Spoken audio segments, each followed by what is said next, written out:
મોટું સુંદર જંગલ હતું. એ જંગલમાં એક નદી વહેતી હતી.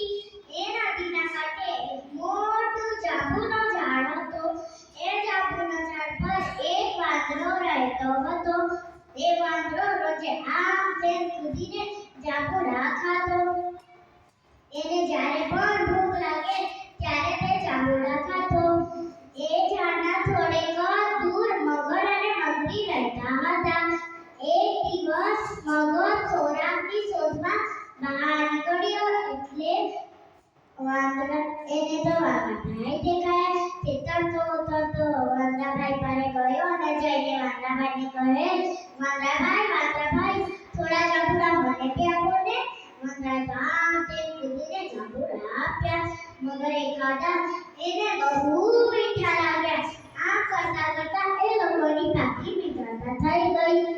એક દિવસ મગરે સોચ્યું, હું મારી પત્ની માટે થોડા જાંબુડા લઈ જાઉં.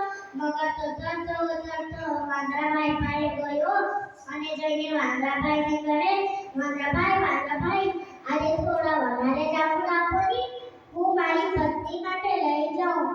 વાંદરાએ આમ તેમ કૂદીને જાંબુ તોડીને આપ્યા. મગર તરતો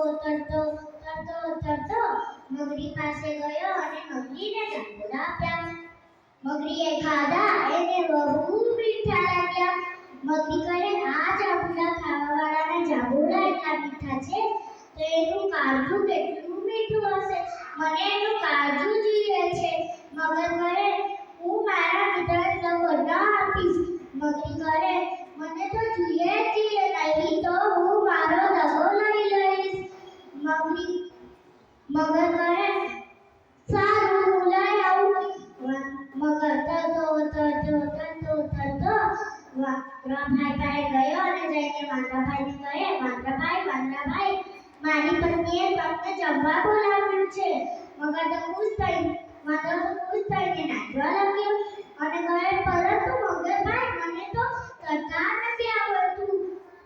મગર કહે, કોઈ વાંધો નહીં, તું મારી પીઠ પર બેસી જા. વાંદરો તો કૂદકો મારીને મગરની પીઠ પર બેસી ગયો. પછી તે લોકો ચાલવા લાગ્યા.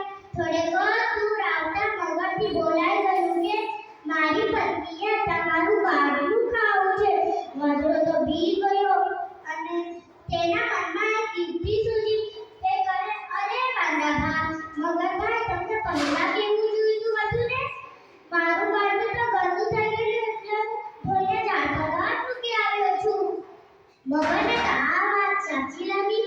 વાંદરો કહે, ચાલો પાછા ચાલીએ. તે લોકો પાછા ચાલવા લાગ્યા. ઝાડ નજીક આવતા વાંદરો મોટો કૂદકો મારીને ઝાડ પર ચડી ગયો અને કહે, તું મને દગો આપીશ?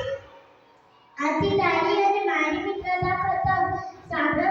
સાંભળો લોકો, સાંભળો સમાજવાળો, આવા મિત્ર સાથે ક્યારેય દોસ્તી રાખવી ન જોઈએ. જય